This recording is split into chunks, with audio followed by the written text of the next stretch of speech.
Эмиль Амид на фоне 20 века.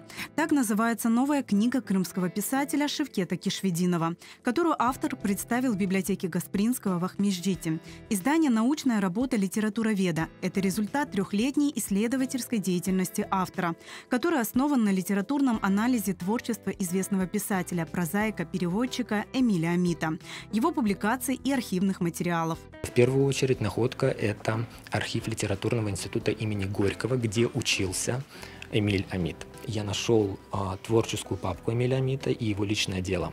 Фотографии, которые не были введены еще в обиход. Произведения и статьи, которые еще не введены в научный оборот даже мной. То есть это предстоит еще сделать. Его стихи.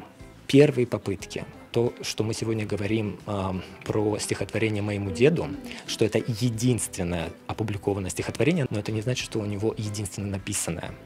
Поэтому сегодня мы можем говорить о нем еще и как мы говорим, прозаик, переводчик, журналист и все-таки поэт. Книга Шевкета Кишвединова – первая попытка создания цельной биографии писателя Эмиля Амида.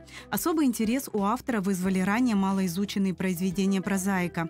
По словам литературоведа, для него было важно написать о писателе, чтобы его творчество не было забыто.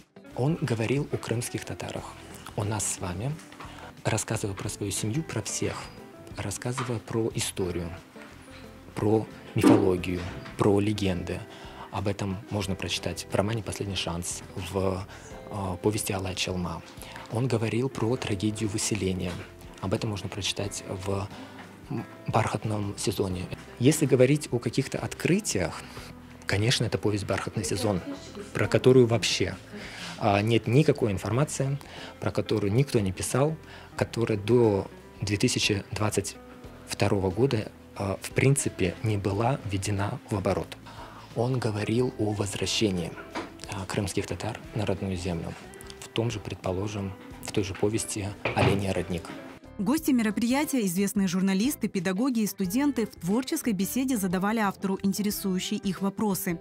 Они высоко оценили новую работу Шевкета Кишвединова. Эдебиат институтында, Горький адына литературный институты бізде 3 тәне адам оқыды. Эмиль Амид, Эрвин Умеров, Нурзет Умеров. Ve şimdi onların izinden endi Şevket barıp, Şevket onların işini devam etip ve onlarını unutturmamağa ve böyle ciddi seviyede tetkik etmeye тырыша. Сегодня прозвучала от автора данной книги очень интересная фраза о том, что мы все стараемся преодолеть забвение. Очень ценно и уважаемо то, что делает Шевкет Кишвединов. Судя по презентации, он провел очень большую работу над этой книгой, и я думаю, что очень интересно будет ее почитать и узнать много нового. Шевкет Кишвединов пек истедатлы язычы, вересімже. Ve Emil Amid hakkında o bizge pek meraklı, biz evvel bilmegen vahiyalar hakkında söyledi bugün. Pek meraklı bu kitabını yazgan yazıcının dinlemek.